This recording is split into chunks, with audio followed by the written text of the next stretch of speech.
আলহামদুলিল্লাহ গরুর গোশত হয়ে গেছে। কেমন হয়েছে জানি না, আমি এখনো লবণ দেখি নাই, একটু লবণ দেখে নিই। সুন্দর লাগতেছে। বিসমিল্লাহ। লবণ একটু কম হয়েছে।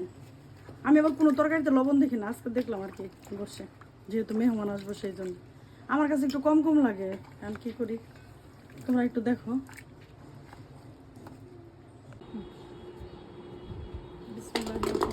আসসালামু আলাইকুম।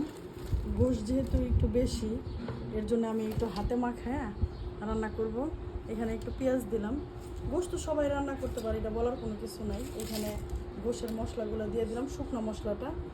আর এখানে হচ্ছে রসুন বাটা, আদা বাটা, হলুদ মরিচের গুঁড়া আর ধনিয়া গুঁড়া আমি একসাথে একটু মাখায় রাখছি। আর এখানে দিব হচ্ছে সরিষার তেল, কারণ গরুর গোশতটা কেন জানি আমার কাছে মনে হয় সরিষার তেলে বেশি মজা হয়। তারপরে একটু মশলাটা একটু মাখায় নিই।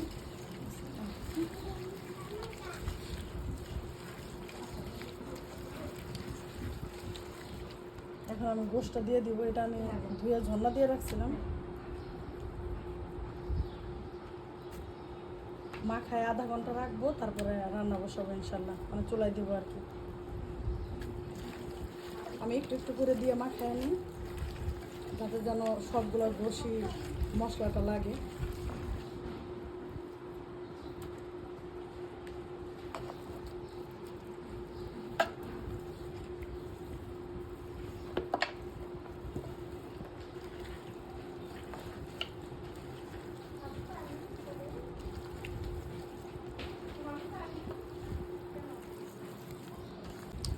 আসলে হাতে মাখানো গোশতটা কিন্তু অন্যরকম মজা, মানে এটা একটু সময় নিয়ে মাখাইলে গোশতটা আরও বেশি মজা হয়।